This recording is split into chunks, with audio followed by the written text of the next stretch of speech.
everybody, it's Renee. Today we're going to talk about James chapter 1 verse 10.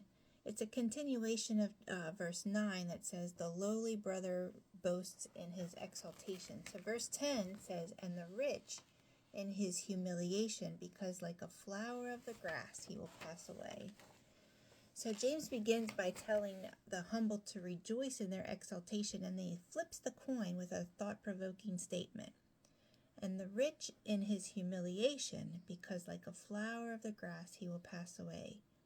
So if you're banking on earthly riches and status, you're essentially making a bad investment. In this context, James isn't anti-wealth. Rather, he is making an essential point about the fleeting nature of status, money, and recognition. Consider the dream house you've always wanted.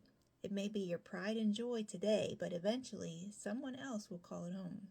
The fancy car, one day it will end up in the junkyard, forgotten. And those moments of success that made you feel like you're on top of the world, give it time, people move on. This is why Jesus warned the Pharisees in Matthew 6:1-2 to be cautious about practicing righteousness for the sake of being seen by others.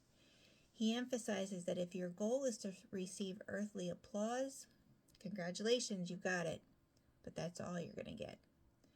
James draws this from Isaiah chapter 40, verses 6-8. He says, "A voice says, 'Cry,' and I said, 'What shall I cry? All flesh is grass, and all its beauty is like the flower of the field. The grass withers, the flower fades when the breath of the Lord blows on it. Surely the people are grass.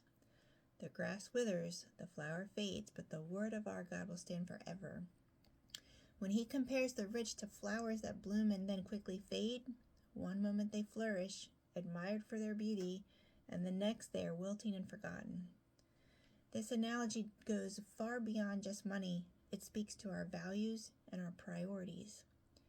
Jesus follows this up in Matthew 6:19-21 by urging us to lay up for ourselves treasures in heaven, where neither moth or rust destroy and where thieves do not break in and steal.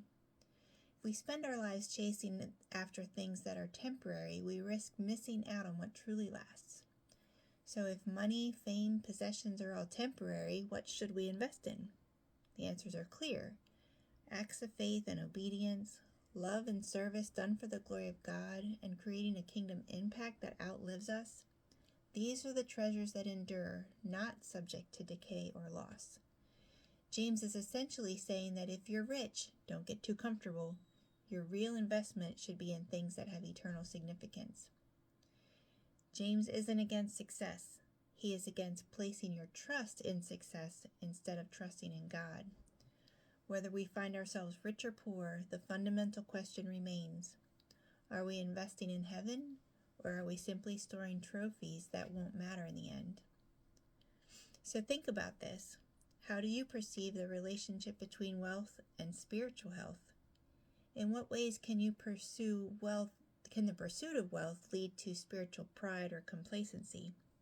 Think about this today. See you later.